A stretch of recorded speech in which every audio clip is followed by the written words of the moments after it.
चलिए आज से क्लास स्टार्ट करते हैं और आज से क्लास में हम पढ़ने वाले हैं माइनर एलिमेंट्स इन प्रेगनेंसी।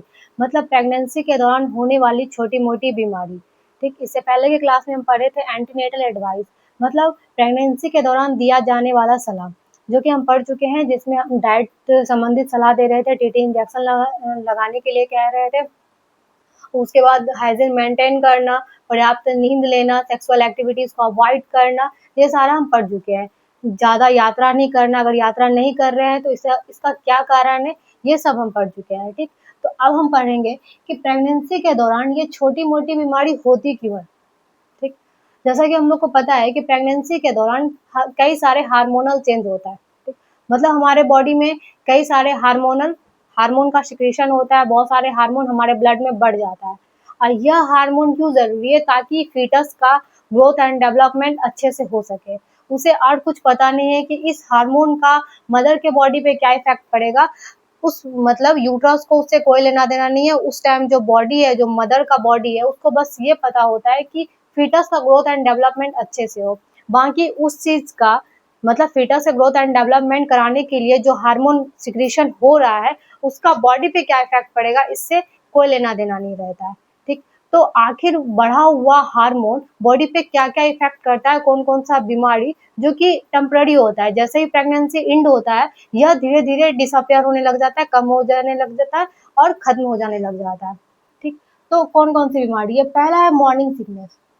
आप ये जानते हैं कि जब प्रेगनेंसी कंसीव की जाती है, तो उस टाइम क्या होता है, एससीजी हार्मोन ब्लड में रहता है। ठीक, एससीजी हार्मोन का सिक्रेशन होता है, और एससीजी आता कहाँ से, प्लासेंटा से। ठीक, तो ये जो एससीजी है, ऐसा कहा जाता है कि वैसे मॉर्निंग सिकनेस का एग्जैक्ट कारण अननोन है, लेकिन कुछ संभावित कारण है कि एससीजी के कारण ही मॉर्निंग सिकनेस होता है। ठीक, मॉर्निंग सिकनेस का मतलब है नोजिया और वोमिटिंग। तो ये नोजिया एंड वोमिटिंग का कारण क्या है कि बढ़ा हुआ हार्मोन में भी कौन सा, एससीजी हार्मोन। ठीक, ह्यूमन कोरियोनिक गोनाडोट्रोपिन हार्मोन। यह हार्मोन, इसी हार्मोन के कारण क्या होता है, नोजिया एंड वोमिटिंग। तो ये जो नोजिया एंड वोमिटिंग हो रहा है, ये हार्मोन के कारण हो रहा है। ठीक, तो प्रेगनेंसी के दौरान ये हार्मोन जरूरी है ताकि फीटस का ग्रोथ एंड डेवलपमेंट कम हो। तो हम क्या करेंगे, क्या इस हार्मोन को कम करेंगे, नहीं। हम क्या कर रहे हैं कि इसका जो इफेक्ट पड़ रहा है बॉडी पे, तो उस इफेक्ट को कम करेंगे। ठीक है, ना कि उस हार्मोन को, क्योंकि वो हार्मोन फीटस के ग्रोथ एंड डेवलपमेंट के लिए जरूरी है। अगर उसको कम कर दिया जाए तो क्या होगा, उसका फीटस का ग्रोथ एंड डेवलपमेंट अच्छे से नहीं हो पाएगा। तो हम क्या करते हैं, जो उसका साइड इफेक्ट हुआ है, उस हार्मोन का साइड इफेक्ट हुआ है, उस साइड इफेक्ट को हम कम करते हैं। ठीक है, तो कैसे कम करते हैं, अगर मॉर्निंग सिकनेस हो रहा है, तो हम क्या करेंगे कि मदर को कहेंगे कि आप ज़्यादा फैटी या फिर स्पाइसी डाइट नहीं लीजिए। ठीक, इससे इसे कम किया जा सकता है, खत्म तो नहीं करेंगे, रोकेंगे तो नहीं, लेकिन इससे इसे कम किया जा सकता है। इसलिए हम ये एडवाइस करेंगे, ज़्यादा स्पाइसी, ज़्यादा फैटी चीज़ ना खाएं। ऐसा डाइट ले जो कि इजिली डाइजेस्ट हो जाए। ठीक, और खाना खाने के तुरंत बाद सोए नहीं।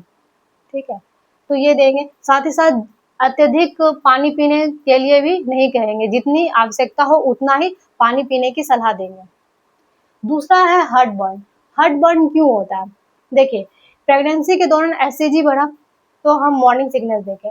प्रेगनेंसी के दौरान प्रोजेस्टेरोन एस्ट्रोजन, जो कि अपना महत्वपूर्ण भूमिका निभाता है, तो ये जो बढ़ा हुआ प्रोजेस्टेरोन है, उसका फंक्शन होता है, उसका एक काम है कि वो मसल्स को, स्मूथ मसल्स को रिलैक्स करता है। तो ये क्या कर रहा है कि हमारा जो डाइजेस्टिव सिस्टम है, ठीक, यहाँ पे डाइजेस्टिव सिस्टम का ये क्या, इसोफेगस है ना, ये स्टमक है। उसके बाद यहाँ पे क्या है, इंटेस्टाइन आ गया। तो ये क्या कर रहा है, यहाँ पे प्रेजेंट स्मूथ मसल्स को रिलैक्स कर रहा है। जब ये स्मूथ मसल्स रिलैक्स होते हैं, तो आपको पता है कि यहाँ पे वाल्व प्रेजेंट होता है, ताकि जो यहाँ पे सब्सटेंस प्रेजेंट है वो ऊपर की तरफ ना जाए, रिगर्जिटेशन ना हो। रिगर्जिटेशन का मतलब होता है ऊपर की तरफ फ्लो ना करे, उल्टा ना जाए। तो यहाँ पे वाल्व प्रेजेंट होता है। तो जब प्रेगनेंसी के दौरान प्रोजेस्टेरोन का लेवल बढ़ता है, तो ये रिलैक्स हो जाता है, जिसके कारण ये प्रॉपर क्लोज नहीं हो पाता है, और यहाँ पे जो कंटेंट है वो इजिली ऊपर की ओर चले जाता है, जिसके कारण क्या हो रहा है कि महिला को हार्ट बर्न हो रहा है। ठीक है, सीने में जलन हो रहा है। जलन क्यों हो रहा है, क्योंकि ये जो HCl है वो काफी एसिडिक होता है। तो जब ऊपर की तरफ बैकफ्लो करेगा, तो वो चेस्ट में क्या करेगा, बर्न का सेंसेशन होगा, तो चेस्ट बर्न होता है। तो क्या हम इस प्रोजेस्टेरोन को कम करेंगे, नहीं। हम क्या करेंगे कि ऐसा एडवाइस करेंगे ताकि हार्ट बर्न कम हो जाए। हार्ट बर्न कैसे कम होगा? हम ये कहेंगे कि आप ऐसा डाइट ले जो कि इजीली डाइजेस्ट हो, सेम उसी तरह से, ठीक है। तो डाइजेस्ट इजीली डाइजेस्ट होने वाला हम डाइट लेने के लिए कहेंगे, ठीक। साथ ही साथ खाना खाने के तुरंत बाद सोने के लिए नहीं कहेंगे, क्योंकि अगर खाना खाने के तुरंत बाद सोएंगे, देखिए जब आप खाते हैं तो उस टाइम क्या होता है, आप जितना खा रहे हो उतना ज्यादा एचसीएल का सिक्रेशन हो रहा है, क्योंकि उतना ज्यादा इसको डाइजेस्ट करना है। तो अगर आप खाए हैं और तुरंत सोएंगे और उस टाइम एचसीएल का अमाउंट ज्यादा है तो वो इजिली बैक फ्लो करेगा, इसलिए खाना खाने के बाद हम तुरंत सोने की सलाह नहीं देते, ठीक। और इजिली डाइजेस्ट होने वाला चीज देंगे ताकि यहाँ पे एचसीएल उसको इजिली डाइजेस्ट कर दे, ठीक। साथ ही साथ जो भी खाना है वो एक बार में बहुत सारा नहीं खा लेगी, ठीक। हम इसमें एडवाइस करते हैं कि आप खाना का मतलब क्वांटिटी बढ़ाइए, लेकिन उसको जो है थोड़ा थोड़ा अमाउंट में खाइए, ठीक है। एक बार में बहुत सारा नहीं खा लेना, अगर एक बार में बहुत सारा खाएगी तो क्या होगा, एचसीएल का सिक्रेशन ज्यादा होगा। एचसीएल का सिक्रेशन ज्यादा होगा तो ऊपर की ओर बैक फ्लो होगा, रिगर्जिटेशन होगा, हार्ट बर्न होगा। तो इसलिए हम क्या करते हैं कि उन्हें ये एडवाइस करते हैं कि आप ऐसा खाना ले जो कि इजिली डाइजेस्ट हो, ठीक है, ज्यादा स्पाइसी ना ले, ठीक। नेक्स्ट है कॉन्स्टिपेशन। कॉन्स्टिपेशन क्या होता है, क्यों होता है? तो कॉन्स्टिपेशन का है कि ये जो प्रोजेस्टेरोन है ये यहाँ पे तो एक्ट किया, स्टमक रीजन में एक्ट किया, साथ ही साथ ये इंटेस्टाइन पे भी एक्ट कर देता है। इंटेस्टाइन में क्या करता है, ये पेरिटाल्सिस मूवमेंट को कम कर देता है। आपको पता है पेरिटाल्सिस मूवमेंट होते हुए फूड हम अंदर लेते हैं और ये पेरिटाल्सिस मूवमेंट होता हुआ ये डाइजेस्ट होता है। अगर पेरिटाल्सिस मूवमेंट कम हो जाएगा तो ये ऊपर से नीचे की ओर मूव इजिली नहीं कर पाएगा, इजिली डाइजेशन नहीं हो पाएगा। जब इजिली डाइजेस्ट नहीं होगा तो कॉन्स्टिपेशन होगा या नहीं, ठीक। तो कॉन्स्टिपेशन होगा, तो इसके लिए हम क्या करेंगे, ये हुआ क्यों कॉन्स्टिपेशन, प्रोजेस्टेरोन के कारण। तो प्रोजेस्टेरोन पे तो हमको कुछ करना ही नहीं है। हम क्या करेंगे कि ऐसा खाना खाएंगे जो कि डाइजेस्ट हो, ठीक। अगर डाइजेस्ट नहीं हो रहा है तो हम क्या करेंगे कि लाइट लैक्सेटिव ड्रग्स देंगे, सॉरी ड्रग्स नहीं, लाइट लैक्सेटिव का यूज करेंगे। लैक्सेटिव मतलब होता है कि जैसे दर्द के लिए एनाल्जेसिक होता है, वैसे ही कॉन्स्टिपेशन के लिए लैक्सेटिव होता है। लैक्सेटिव में आप यूज कर सकते हैं इसबगोल का भूसी, ठीक। तो प्रेगनेंसी के दौरान हम ये एडवाइस करेंगे प्रेग्नेंट वोमेन को कि आप इसबगोल का भूसी का सेवन कीजिए, ठीक है। साथ ही साथ लाइट डाइट लीजिए और फैटी को अवॉइड कीजिए, ठीक है। फाइबर युक्त डाइट लीजिए जो कि इजिली डाइजेस्ट हो जाए। दूसरा है वेरिकोज वैन। वेरिकोज वैन का मतलब होता है कि जैसे जैसे प्रेगनेंसी बढ़ा, ठीक है, पहला कारण ये प्रोजेस्टेरोन का है। ये प्रोजेस्टेरोन रिलैक्स का काम कर रहा है, तो ये जो ब्लड वेसल्स है पहले एकदम टाइट रहा करती थी, लेकिन प्रोजेस्टेरोन के असर के कारण ये क्या हो रही है, ये एकदम लूज पड़ गई, ठीक। जब लूज पड़ गई तो आपको नहीं लग रहा है कि जितना इस वेसल्स में प्रेशर पड़ेगा ऊपर जाने के लिए उतना इसमें पड़ेगा क्या, इसका प्रेशर कम होगा या नहीं? जब प्रेशर कम होगा तो हम कर रहे हैं वैन की बात, ठीक है। ये कंडीशन कहाँ हो रहा है, वैन में। तो अगर प्रेशर कम होगा तो ऊपर की ओर ब्लड नहीं जाएगा, क्योंकि वैन से वापस रिटर्न जाता है हार्ट के पास। तो अगर ये ब्लड वेसल्स डायलेट होगा तो ये ऊपर की ओर ब्लड जा पाएगा क्या, नहीं। साथ ही साथ यहाँ पे जो वाल प्रेजेंट होते हैं वो भी रिलैक्स हो जाएगा प्रोजेस्टेरोन के कारण, जो कि क्या होगा कि यहाँ से ब्लड जाएगा ऊपर, फिर ये वाल्व क्लोज नहीं है तो बार बार नीचे आ जाएगा। तो जब बार बार नीचे आ जाएगा तो ब्लड वेसल्स में क्या हो जाएगा, ब्लड का जमा हो जाएगा, तो जिसको हम क्या बोलते हैं, वेरिकोज वैन, ठीक है। ये मतलब कुछ नहीं, देखिए ब्लड वेसल्स पतली थी, इजिली प्रेशर जा रहा था, ये वैन की बात हो रही है, इजिली प्रेशर जा रहा था, ब्लड ऊपर की ओर जा रहा था, मतलब पैर से ऊपर की ओर जा रहा था। अब ब्लड वेसल्स डायलेट हो गई है तो प्रेशर कम हो गया, प्रेशर कम हो गया तो ऊपर की ओर नहीं जा पा रहा है, बार बार वो नीचे रिटर्न हो रहा है। तो नीचे रिटर्न हो रहा है तो हम लोअर लिम्ब में क्या देखेंगे कि वहां पे वैन का आप देखेंगे, वहां पे एक मतलब जाल जैसा बन जाता है, हरा हरा दिखेगा। तो वहां पे क्या हो जाता है, वेरिकोज वैन। वैन में क्या होता है, ब्लड का जमा होने लग जाता है, तो उसको हम वेरिकोज वैन बोलते हैं। और यही अगर एनल एरिया में हो जाए तो इसको हम क्या बोलते हैं, हेमोराइड्स, ठीक है। तो ये क्या हुआ कि ये प्रोजेस्टेरोन के ज्यादा प्रभाव होने के कारण ब्लड वेसल्स क्या हो गया, थोड़ा सा रिलैक्स हो गया, उसका जो वाल्व है वो भी रिलैक्स हो गया और नीचे की ओर बार बार आने लग गया, जिसकी वजह से क्या हो गया, वेरिकोज वैन। तो वेरिकोज वैन के लिए हम क्या एडवाइस करेंगे कि लगातार, क्योंकि वेरिकोज वैन किसके कारण हो रहा है, प्रोजेस्टेरोन के कारण, तो उसको तो हटा ही दीजिए। तो वेरिकोज वैन से वैन को कम कैसे किया जाए, तो हम ये एडवाइस करेंगे कि सोने के मतलब प्रेग्नेंट वोमेन को लगातार बैठने या लगातार लंबे समय तक खड़े होने की सलाह नहीं देंगे, ठीक है। उन्हें कभी बैठने कभी चलने फिरने के लिए एडवाइस करेंगे, तो जिससे क्या होगा, ये थोड़ा कम होगा, ठीक। नेक्स्ट है हिमोराइड्स। हिमोराइड्स का भी वही है, इसमें अगर हिमोराइड्स हुआ है तो हम स्टिच बाथ लेने के लिए बोलेंगे, ठीक है। और साथ ही साथ कॉन्स्टिपेशन इससे कनेक्टेड है, क्योंकि कॉन्स्टिपेशन के दौरान क्या होता है कि ज़्यादा प्रेशर लगाया जाता है, ज़्यादा प्रेशर के कारण क्या होता है कि ये हिमोराइड्स का कंडीशन और ज़्यादा बढ़ जाता है। तो हम कॉन्स्टिपेशन के लिए क्या देंगे, लैक्सेटिव का यूज़ करेंगे, कोई ड्रग्स नहीं, इस बगोल का भूसी का यूज़ करेंगे, ठीक। नेक्स्ट है frequency of urine. Frequency of urine का कारण है कि बार बार मूत्र आना, ठीक है, बार बार यूरिन का सेंसेशन होना। ऐसा इसलिए होता है क्योंकि प्रेगनेंसी के दौरान क्या हो रहा है कि यूट्रस का साइज बढ़ रहा है, फीटस बढ़ रहा है, तो यूट्रस का साइज भी बढ़ेगा। जब यूट्रस का साइज बढ़ेगा तो वो किस पे प्रेशर डालेगा, उसके पास में है ब्लेडर, उसके आसपास ही प्रेजेंट है ब्लेडर, तो वो ब्लेडर पे प्रेशर डालता है, ब्लेडर पे प्रेशर डालेगा, जिसकी वजह से ब्लेडर कैसा फील होता है, भरा भरा। तो जब भरा भरा फील होगा तो उसे बार बार यूरिन का सेंसेशन होगा, तो ऐसा लगेगा कि यूरिन आया है, तो बार बार वो यूरिन के लिए जाएगी। तो इस दौरान हमें करना क्या है कि अगर बार बार यूरिन जा रही है, यूरिन के लिए जा रही है, तो हमें क्या करना है कि रात में सोने टाइम ज़्यादा पानी पीने की सलाह नहीं देंगे। इससे क्या होगा कि जो अ, मतलब नींद है वो प्रॉपर ढंग से पूरा नहीं हो पाएगा।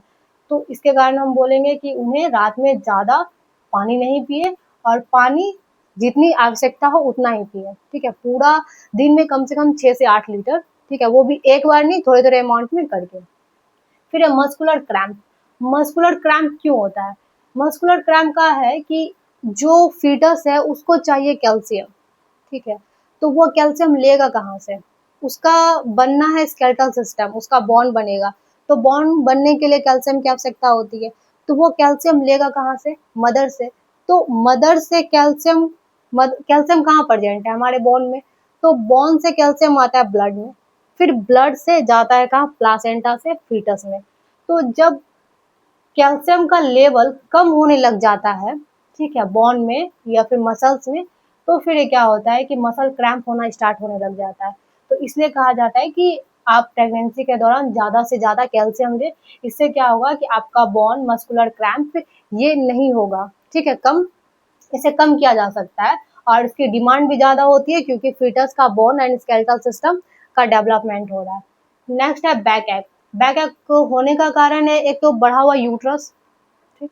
दूसरा है कि पेल्विक का भी साइज क्या होने लग जाता है, थोड़ा सा बड़ा होने लग जाता है, ठीक है।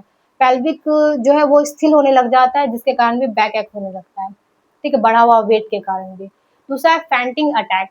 फैंटिंग अटैक मतलब चक्कर आना। चक्कर आना हम इससे पहले की क्लास में पढ़े थे कि चक्कर क्यों आता है।